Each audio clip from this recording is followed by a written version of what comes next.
The asset itself is creating nothing. I think it's a scumball activity. I would short it if there was an easy way to do it. Not everybody is right all the time, and I think we have to acknowledge that we all have biases. And look, You have been a big bull on Bitcoin. Yeah.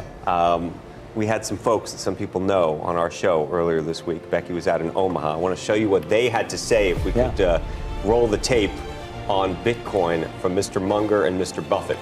The asset itself is creating nothing. I think it's a scumball activity. I would short it if there was an easy way to do it. So there you have it. You have Bill Gates, Warren Buffett, Charlie Munger. One of them was calling it a scumball activity. The other saying, Bill Gates saying he would short this thing if he could. And you're saying they're all wrong. Yeah. Explain.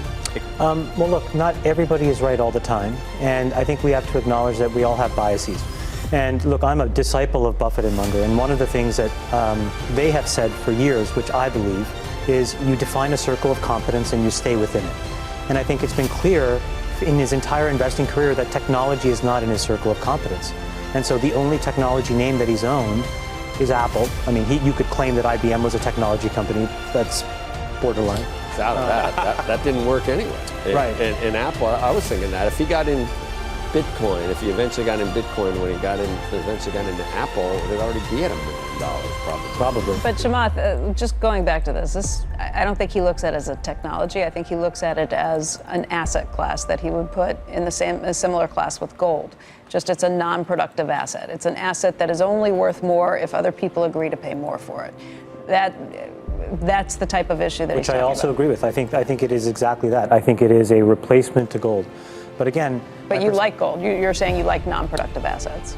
I like in a portfolio, again, my portfolio is 99% risk on, 1% risk off. And in that 1% risk off bucket, I think that something like Bitcoin is really important. Why?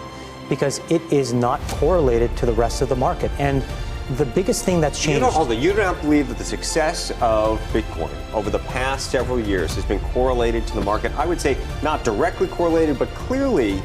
So the idea that there's as much liquidity and cash sloshing around in the world has allowed people to buy into Bitcoin in a way that they wouldn't have, frankly, if the market... That's different than being correlated to a strong I economy know, or earnings. But there is that's a liquidity argument. That's not a correlation. I've been in the Bitcoin market since 2012. And I feel like I'm in two different universes. I need a passport to go between the Bitcoin world and my regular world. These are not the same people. And what I would tell you is the people that owned Bitcoin in 2012 all the way up to now, the majority of those people view it as a hedge to the traditional financial infrastructure. Whether that's true or not is unclear, but that's how we've all viewed it. Separately, what Joe says is absolutely right. There's a big difference between correlation and liquidity. And the reality is all of these financial assets in the traditional markets are fundamentally correlated. We saw that in 2007.